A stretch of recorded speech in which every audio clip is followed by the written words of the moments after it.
ಮುಂದಿನ ಇನ್ವೆಸ್ಟಿಗೇಷನ್ ಮಾಡುವಾಗ ನಮಗೆ ತಿಳಿದು ಬಂದಿರೋದೇನೆಂದರೆ ಈ ವೀರಣ್ಣ ಅಲಿಯಾಸ್ ಮಲ್ಲ ಅನ್ನೋರಿಗೆ ಅಕ್ಕ ಮಗಳು ಒಬ್ಬರು ಇದ್ದಾರೆ. ಚೇತನ್ ಅನ್ನೋ ಒಬ್ಬ ವ್ಯಕ್ತಿಗೆ ಮೊದಲ ಇವರಿಬ್ಬರು ರಿಲೇಷನ್ಶಿಪ್ಪಲ್ಲಿ ಇದ್ದರು ಅನ್ನೋದು ತಿಳಿದು ಬಂದಿದೆ. ಸಾಯಂಕಾಲ ಸುಮಾರು 8:15 ಸಮಯದಲ್ಲಿ ನಮ್ಮ ದೇವರಾಯದುರ್ಗ ರೋಡ್ ಹೋಗುವ ಬೆಳಗುಂಬ ಹತ್ತಿರ ನಮಗೆ ಒಂದು ಮಾಹಿತಿ ಬಂದಿದೆ ದಟ್ ಒಬ್ಬ ವ್ಯಕ್ತಿಯನ್ನು ಯಾರೋ ದುಷ್ಕರ್ಮಿಗಳು ಬಂದು ಮಚ್ಚುಯಿಂದ ಹೊಡೆದು ಸಾಯಿಸಿದ್ದಾರೆ ಅಂತ.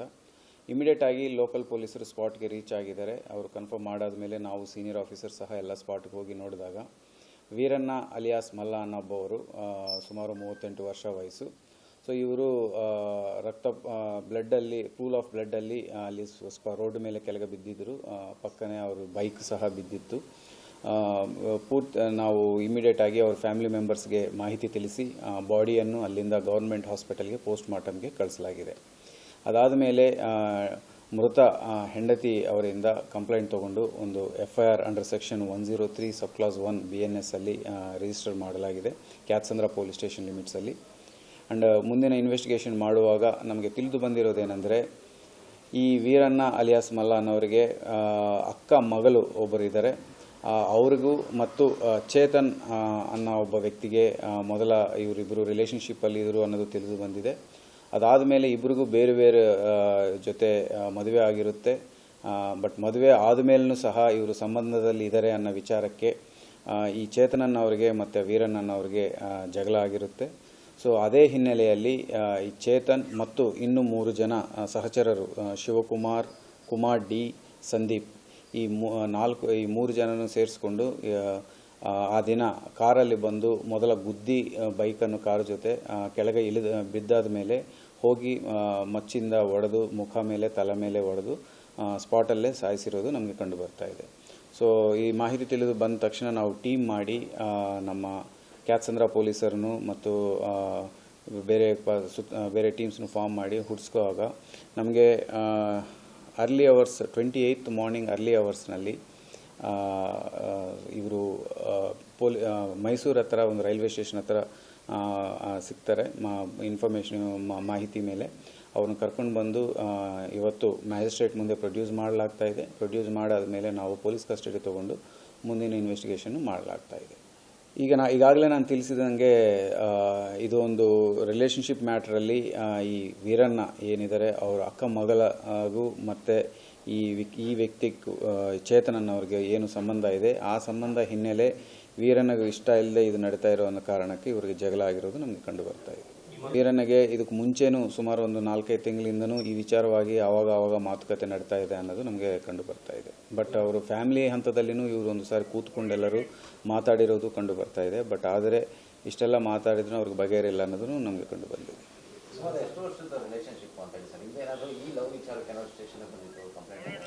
ಸ್ಟೇಷನ್ಗೆ ಬಂದಿರೋದು ಕಂಡು ಬಂದಿಲ್ಲ. ಬಟ್ ಸುಮಾರು 5-6 ವರ್ಷ ಹಿಂದೆ ಇದು ನಡೆದಿದೆ.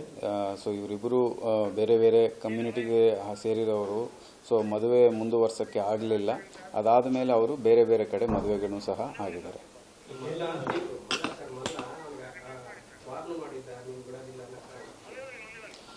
ಅದೇ ಈಗಾಗಲೇ ಹೇಳಿದಂಗೆ ಈಗ ನಾವು ಮುಂದಿನ ದಿನಗಳಲ್ಲಿ ಇನ್ವೆಸ್ಟಿಗೇಷನಲ್ಲಿ ಪತ್ತೆ ಮಾಡ್ತೀವಿ. ಪ್ರೈಮಾ ಫೇಸಿ ನಮ್ಗೆ ಇರೋದೇನೆಂದರೆ ಇವರು ಫ್ಯಾಮಿಲಿ ಹಂತದಲ್ಲಿನೂ ಕೂತ್ಕೊಂಡು 2 ಕುಟುಂಬಗಳು ಮಾತಾಡಿಕೊಂಡಿರೋದು ನಮಗೆ ಕಂಡು ಬರ್ತಾ ಇದೆ.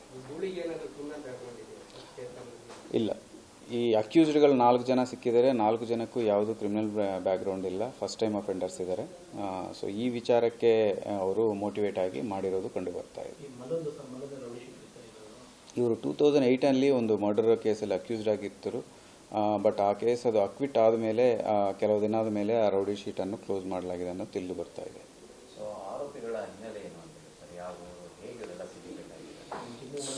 ಸೊ ಚೇತನನ್ ಅವರು ಈ ತುಮಕೂರಲ್ಲೇ ಒಂದು SS ಫಿಟ್ನೆಸ್ ಜಿಮ್ ಅಂತ ಇಟ್ಕೊಂಡಿದ್ದಾರೆ. ಸೊ ಇವರಲ್ಲಿ ಜಿಮ್ ಟ್ರೈನರ್ ಆಗಿ ಕೆಲಸ ಮಾಡ್ತಾರೆ, ಓನರ್ ಕಮ್ ಜಿಮ್ ಟ್ರೈನರ್ ಆಗಿ.